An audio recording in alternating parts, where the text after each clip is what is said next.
por continuar con nosotros en el desarrollo de esta Despierta RD a través de Telecentro, Canal 13 y Telemicro Internacional. Nosotros complacidos de estar con ustedes en este viernes, 1 de marzo, el mes del presidente, el mes de su discurso, si lo dará, si hablará. Pero hoy en la entrevista central cerramos este programa con dos figuras del grupo de medios Telemicro que nosotros anunciábamos la semana pasada, que salían el jueves hacia Cúcuta, una zona que está dividiendo Venezuela y Colombia, y ellos son Leonardo Villalobos y Elianta Quintero, que pertenecen a Telecentro y a Telemicro respectivamente, del grupo de medios Telemicro, y que vivieron la experiencia del concierto, el Venezuela 8 Live, y también estuvieron presentes dando informes durante todos esos días. Luego pasaron a ver la cumbre del Grupo de Lima. Bienvenidos, buenos días, ¿cómo están? ¿Cómo ha sido todo este trayecto? Gracias, Cristian. Bueno, está haciendo, lo decíamos hace un rato, está haciendo. Creo que no hemos parado desde el pasado jueves y recién llegamos a la República Dominicana. Y bueno, fue una experiencia como periodista que nos enriqueció muchísimo. Creo que el grupo de medios Telemicro escribió la historia para acá, para la República Dominicana, a través de esta cobertura. Es un momento que no es un momento de Venezuela, es un momento de Latinoamérica, es un momento de la región. Importante porque creo que a partir de lo que ocurre en Venezuela se pudiera reescribir la historia de muchísimos países. Así es. Leonardo, tus momentos, déjeme decirle, nosotros le dimos seguimiento tanto con los informes en vivo que enviaban como con sus redes sociales. Yo te seguí a ti casi todo y a Elianta todo el tiempo. Cuéntanos. Todavía llegando, como dice Elianta, porque, bueno, fue primero agradecer al grupo de medios Telemicro, al señor Gómez, a la República Dominicana por el apoyo. Bueno, el grupo prácticamente se encadenó con todo lo que fueron los acontecimientos allí. Ese fue un momento muy particular. Elianta se ríe dentro de todo, sí, dentro de todo lo que sucedió, porque esta señora, que no tiene paradero, se metió literalmente entre el corral donde estaban los caballos de la policía montada colombiana. Ese fue para poder llegar primero que nadie. Nosotros llegamos ahí primero que CNN, primero que Univisión, a lo que fue la cobertura previa a la entrega de la ayuda humanitaria. Un momento difícil, inédito, porque es primera vez que un grupo de venezolanos trata de entrar a su país desde Colombia y recibe el rechazo de, por decirlo de alguna manera, de la fuerza de seguridad. Digo de alguna manera porque como ese día soltaron también presos de las cárceles para que... Veíamos un video, no sabíamos qué tan verídico era. Sí, no, absolutamente verídico, absolutamente verídico. Presos, privados de libertad, gente condenada por violación. Para que de alguna... Una fuerza de choque. O sea, sí, una fuerza de choque donde le dicen, ok, tú estás preso, yo te suelto, ve, a ver si te matan y si no, igual quedas libre. O sea, una cosa que yo creo que los ciegos de la ONU, que ayer la ONU muy bien hizo lo que siempre hace, nada, en la reunión del Consejo de Seguridad. No sé si es que estos señores no tienen este tipo de información de la gente que está sufriendo, del momento tan difícil que se está viviendo en Venezuela y de un Estado, ¿cómo lo podemos llamar? Un gobierno que trata de defender no el país, su causa, soltando a privados de libertad que están condenados por diferentes delitos. ¿Qué nombre le damos? Es que no lo consigo y me perdonan pues, si mi léxico es un poco limitado, porque no sé cómo llamarlo. Dice, hay un punto, tomando en cuenta lo que está diciendo de Leonardo, que es que allí, además lo vimos en las imágenes, quienes están haciendo la fuerza de choque es la Policía Nacional, no es la Fuerza Armada, que constitucionalmente es la que tiene el deber de resguardar la frontera. En ese momento, en Cúcuta, en los 4 puentes, lo que había era Policía Nacional Bolivariana, no había Fuerza Armada, no estaba la Guardia Nacional, y eso es una interesante lectura, cuando hoy estamos hablando de que más de 567 funcionarios castrenses venezolanos han pasado la frontera para buscar resguardo del lado colombiano. Entonces, creo que hay un quiebre, creo que hay una... El régimen de Maduro está acercándose desde el punto de vista económico, desde el punto de vista social, y bueno, creo que es un proceso interesante. En todos estos años, nada de esto había ocurrido de la forma como está pasando. Además, tener alrededor de 60 países viendo absolutamente todo lo que está pasando, monitoreando todo lo que está pasando en esa frontera y específicamente pues en la crisis venezolana, es una lectura que nos puede decir que quizás no estemos en el final de este camino, pero que estamos en un momento coyuntural que nos puede generar un desenlace. ¿Cómo qué salida vislumbra Elianta Quintero y Leonardo Villalobos estando allá que sea posible en los próximos, ¿qué? 2, 3 meses? Quisiéramos tener esa respuesta. Esa respuesta no la tiene nadie. El proceso de Venezuela es un proceso inédito, que se escribe día a día. Y hay una diferencia entre todo lo que hemos vivido en la historia, que había estado todo en manos de la oposición venezolana. En este momento, el proceso que vive Venezuela está en manos de una coalición internacional. Entonces, las estrategias no se saben, inclusive estando allí. Una de las cosas que sí te puedo decir es que a una hora teníamos una información, a los 15 minutos teníamos otra, a la media hora tenía otra. Es increíble la movilidad informativa que teníamos. Entonces, no hay forma de predecir dónde, cuándo, a qué hora y qué va a pasar. No lo sabemos. Lo que sí sabemos es que hay toda una estrategia detrás de esto, muy bien organizada, y que esperemos que el desenlace sea definitivamente que Venezuela salga al flote desde el punto de vista social, económico, político. Sí, fíjate que Elianta logró una entrevista exclusiva con un concejal colombiano, porque durante el día del concierto hubo una incertidumbre permanente. ¿Está Guaidó o no está Guaidó? Recordemos que él tiene una prohibición de salida del país por el régimen de Maduro, que ahora hay que ver qué va a suceder cuando él llegue a Venezuela, porque ya dijo que vuelve a Venezuela. Que será sometido a la justicia. Será el último metida. sometimiento que haga Maduro. Entonces, estábamos todo el día llegó, no llegó, está en Colombia, está en Venezuela, pasó, no pasó. Muchas informaciones de muchas fuentes medianamente confiables, que esas mismas fuentes están un poco confundidas no manejan. No manejan porque está muy bien manejada la desinformación. Exactamente. Okay. Entonces, esa es la realidad. Esa es la realidad. Y en un momento estábamos así parados y conseguimos una persona, Elianta lo conocía, yo le dije, mira, aquel no era el que estaba en el video. En un minuto teníamos al tipo explicándonos y pasándonos Guaidó por el frente. O sea, fue una cuestión de media hora. Sí, de no saber dónde estaba el hombre a pasar por el frente en una caravana que había cruzado por una trocha, por un camino irregular la frontera. Minutos donde estábamos Exacto, de donde estábamos nosotros. O sea, que me pareció también que ustedes en varios momentos, no sé si tuvieron alguna situación de peligro, y hablo ya porque veíamos las manifestaciones, las bombas lacrimógenas, el incendio de las dos gándolas, que los camiones con la ayuda humanitaria, todo esto, ¿en algún momento los hizo sentir que sus vidas corrían peligro?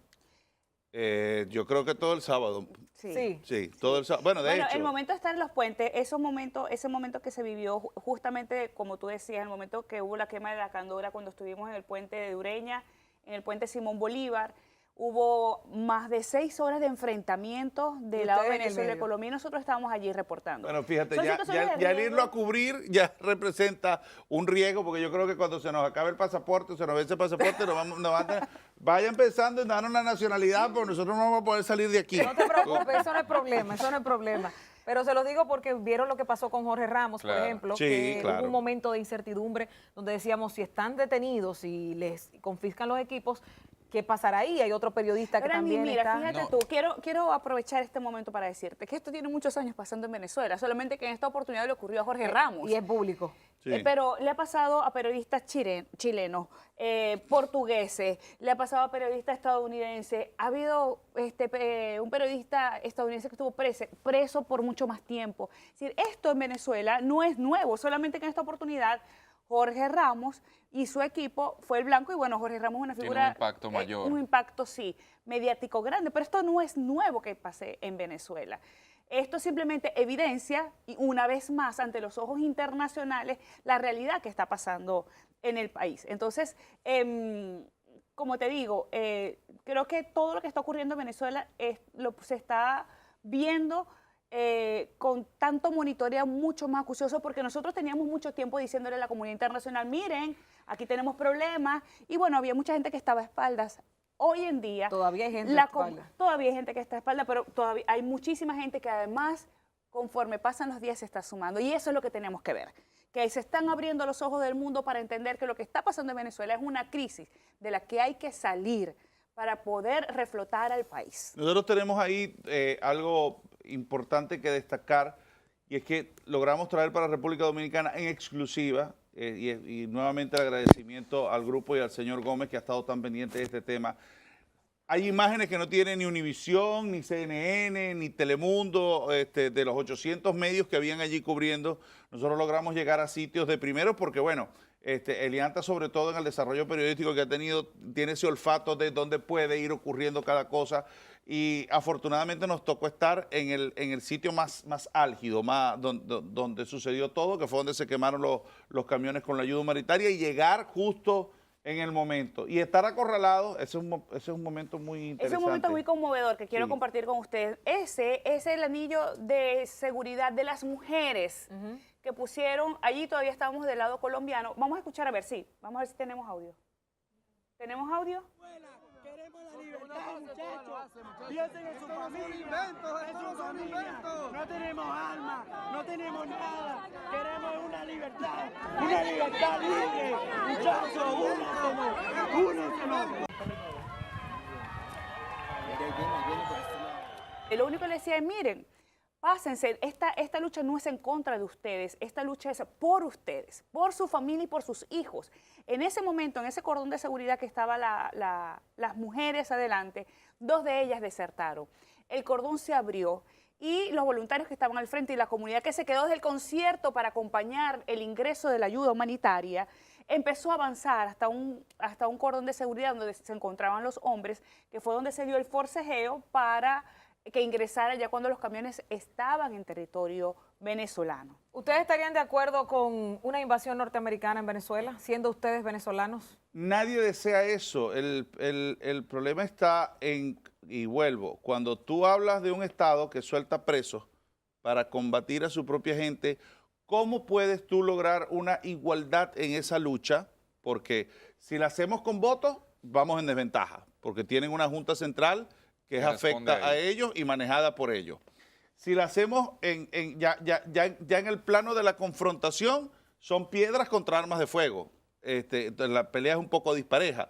Mucha gente dice, los venezolanos tienen que resolver su problema entre ellos. Sí, pero ¿cómo? O sea, ¿cómo resolvemos el problema entre ellos? Es como que yo tenga una vecina que el marido está con una pistola y le va a dar un tiro y yo le digo, no, yo resuelva su cuestión entre ellos, que ella coja un sartén y le dé al tipo. ¿Cómo? Tú peleas. Y ese es el problema acá, la desventaja que tiene o la vulnerabilidad que tiene el pueblo venezolano para combatir, porque, o sea, ¿cuántos muertos van en estos años en todas las protestas? Pero quieren un miles. Capitán América. Fíjate, mira, te voy a explicar. Además, que creo que es importante, porque eso es mucho el discurso que ha manejado la gente de Maduro. Bueno, yo prefiero un Capitán América que un Che Guevara. En Cúcuta, ¿verdad? Que se decía, el Cúcuta el 23 va a haber una invasión militar norteamericana, nos van a invadir. ¿Y qué pasó el 23? ¿Qué se evidenció el 23? ¿Dónde estaban los americanos que iban a invadir Venezuela? Entonces yo creo que lo que pasó en Cúcuta desmonta un poco el tesis de que van a invadir a Venezuela y van a entrar las fuerzas. De hecho, nosotros, ¿qué logramos ver nosotros? A los muchachos sin armas. Decían, estamos aquí, venimos de varias partes de Venezuela, venimos a ayudar al ingreso de la ayuda humanitaria, y los muchachos lo que tenían era piedras y estaban armando allí mismo unas bombas molotov para poderse defender de los perdigones. En el puente Simón Bolívar habían disparos del lado de Venezuela hacia acá. En el puente de Ureña no logramos escuchar los disparos. Y los muchachos lo que tenían eran piedras en la mano. Entonces, esa tesis de una invasión norteamericana para Venezuela, yo creo que Cúcuta nos deja una lectura distinta, muy distinta. El tema de Guaidó y su supuesto ya choque constitucional, se dice que el 23 precisamente concluía su periodo de transición, el carácter de interino de su presidencia. Entonces, ¿en qué estatus queda Guaidó de cara a lo político, de cara a una posible presidencia, a la figura que cohesiona a la oposición venezolana? No, pero lo de la transferencia no era hasta el 23, hasta el 23 hasta el 23 se dice que tenía el tiempo para llamar a elecciones, no como presidente encargado. Eso puede durar 5 años si el asunto no se resuelve.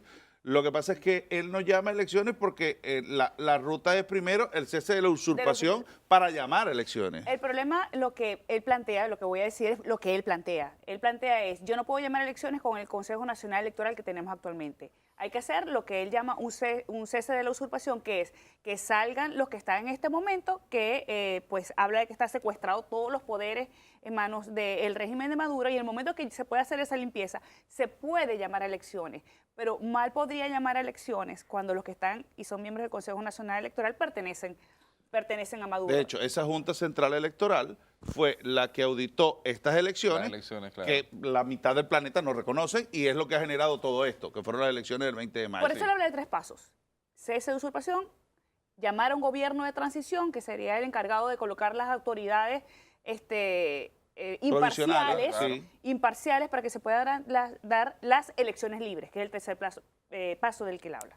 Ustedes saben que ahora mismo hay una situación con la Organización de Naciones Unidas que está en una litis interna porque no se definen completamente. La Organización de Estados Americanos diferente, porque vimos a Almagro que al frente todo el tiempo. Estuvo junto ahí en ese concierto y ha dicho los siempre, principales países de la OEA también respaldan. desde la Carta Democrática y demás, ha sido la voz cantante en contra del gobierno de Nicolás Maduro. Pero ¿cómo ustedes visualizan el escenario internacional? Porque ciertamente los países que han sido invadidos tienen miedo de una posible invasión, pero ¿cuál sería para ustedes la alternativa, la lógica para que se resuelva el problema en Venezuela sin que los países externos tengan que apoyar a una invasión dentro de Venezuela? Porque aunque hay muchos que no, hay otros que hace rato están diciendo que sí, que quieren que Venezuela sea invadida, y por eso estamos atacando para saber cuál sería la conclusión de esta historia. Bueno, fíjate que lo que se discutió ayer no fue una invasión, lo que se discutió ayer fue llevar a un proceso democrático auditado por la comunidad internacional.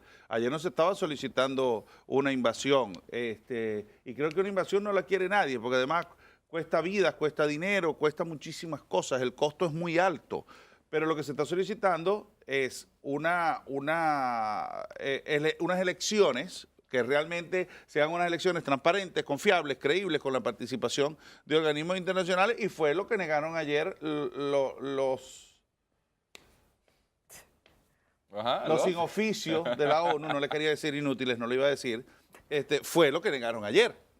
Elianta es un poco más conservadora, yo no me aguanto. Pero ya República Dominicana ha posicionado y ha dicho que quiere que se den las elecciones. Sí, señor, gracias a la República Dominicana. Aquí esta semana se dio una situación, el día de nuestra independencia nacional, en el frente de la Asamblea del Congreso Nacional, con el embajador venezolano. Embajador de Maduro. Vamos a decirle así, porque como tenemos dos embajadores. Y eso es un punto importante de resaltar. El tema de Venezuela ya no es un tema de Venezuela, ya es un tema de la región. Es decir, ayer hubo una expresión aquí en República Dominicana, y como hay una expresión aquí en República Dominicana, tenemos a un español que se ha dado la tarea de investigar qué estructuras han sido compradas por personas que pertenecen al régimen de Maduro, y está haciendo una campaña. Es decir, el mundo entero está reaccionando ante lo que está pasando en Venezuela. Sin embargo, también sucedió en Honduras, pero con uno de Guaidó, un representante de Guaidó, al que un periodista inclusive lo golpeó. Sí, entonces, aquí yo no sé si la labor periodística tenga que trascender hasta el nivel de yo insultar y denostar, detractar a alguien porque no me cae bien. No, ese es un comunista trasnochado de esos que nunca en su vida han tenido ningún tipo de participación y quiso figurar ese día. Ahora, con lo que sucedió ayer, que yo conocí al embajador del gobierno de Maduro cuando estaba en su momento acá. Luis Jesús. Las autoridades dominicanas dijeron, primero, no lo invitamos. Y segundo, si República Dominicana está desconociendo el gobierno de Maduro y está reconociendo a Guaidó, como ya lo han manifestado las autoridades dominicanas, pues es una cosa que se cae por su peso. Es una cuestión Yo creo que lógica. ahí hubo más un tema de solidaridad automática con Venezuela, más que cualquier otra cosa. Más que como periodista, yo creo que hubo un tema de solidaridad con el proceso. Hay mucho dolor, Lorani, y hay mucho dolor fuera del venezolano inclusive. Si ustedes como hermanos dominicanos, además aprovecho para agradecer infinitamente los gestos de solidaridad. El país estaba en un vilo y nos lo hicieron saber a través de las redes sociales, las oraciones surgieron por todas partes, los mensajes pidiéndonos que nos cuidáramos y que bueno, que pudiéramos regresar completo, incluyendo a mi hija, mami regresa completa, ¿no? Fue el mensaje de Estefanía. Pero entonces yo creo que el tema de Venezuela tiene heridas abiertas en toda la región, y es por eso que estamos viendo lo que estamos viendo, no solamente dentro de Venezuela, sino fuera de las fronteras. Y aprovecho para reconocer Lorani, el trabajo que se hizo, y el trabajo, el espaldarazo que están dando los hermanos colombianos ante este proceso que nosotros estamos viviendo. La Policía de Colombia se portó extraordinaria. Veíamos cómo auxiliaban además los organismos de socorro a tantos heridos que salían de la zona de batalla, de la batalla campal que se estaba viviendo en ese momento. Los abrazos, él no es tan solo, ese espaldarazo, los venezolanos, el de ellos, el de la República Dominicana, el de Brasil, nos los llevamos a cuesta y además nos cargan y nos dan la fuerza de entender que la comunidad internacional no nos va a dejar sola. Hace un rato tú decías que necesitamos a la comunidad internacional, los necesitamos, y era un poco lo que decía Leonardo, ¿no? Este es un proceso tan fuerte que solamente la unión y el amor, siempre lo digo, la unión y el amor nos va a lograr juntos, lograr sobrepasar todas las barreras que estamos viviendo para que Venezuela pueda salir adelante. Bueno, nosotros queremos agradecer su participación aquí, su valentía sobre todo. Señores, hay que ser muy valientes para meterse dentro de esa posición en la que estaban Leonardo y Elianta en Cúcuta y vernos. Nosotros estuvimos dándole seguimiento. Tú veías que tú escribías una cosa y ya a los 2 segundos ya estábamos todo el mundo pendiente. Las redes de Leonardo y ustedes realmente le dimos un seguimiento porque eran la voz de República Dominicana. O sea, sí, no creo que otro periodista estuviera cubriendo para República Dominicana. Ni otro medio. Ni otro medio. El grupo de medios Telemicro realmente se compromete y se comprometió con esta causa. Y yo les digo a ustedes, en representación de todos los venezolanos, que entendemos su causa, que nos solidarizamos con ustedes y que ojalá que cuando esto se resuelva, y aquí voy con un chico que en las redes sociales lo posteaba, ustedes no decidan irse masivamente también hacia Venezuela. Gracias de verdad, gracias a ustedes, Elianta, ojalá que esto pueda tener un final feliz, tal vez feliz, ¿verdad? Feliz, pues feliz. Somos optimistas. Mira, esto es un parto. Esto es como cuando nosotros vamos a parir, ¿no? Que están en las contracciones y sentimos que morimos, pero realmente nacemos. En eso estamos. Hija, pero que hagan cesárea ya, porque... Es peor, es peor. No, ya. Ya va, es un proceso, Señores, fe. Gracias, Fuerza y fe. Gracias Elianta Quintero. Gracias a ustedes, gracias Leonardo gracias, Villalobos. 2 talentos del grupo de medios Telemicro que han vivido, son venezolanos y han vivido la experiencia de lo que está sucediendo en Venezuela en estos momentos y seguiremos dando paso a paso los detalles de lo que esté aconteciendo allá. A ustedes muchísimas gracias por habernos acompañado hasta esta hora. El compromiso es continuar con la programación de Telecentro a las 2 de la tarde y 8 de la noche en nuestras emisiones de noticias. El fin de semana, el domingo a las 7 rumbo al 2020 y el lunes nuevamente. Nos encontramos aquí a las 6 de la mañana con este equipo de Despierta RD. Será hasta una próxima entrega. Feliz fin de semana. ¿Y Caminero? ¿Qué pasó con Caminero? Ah, Hoy es viernes, es ¿verdad? viernes. Bye, bye.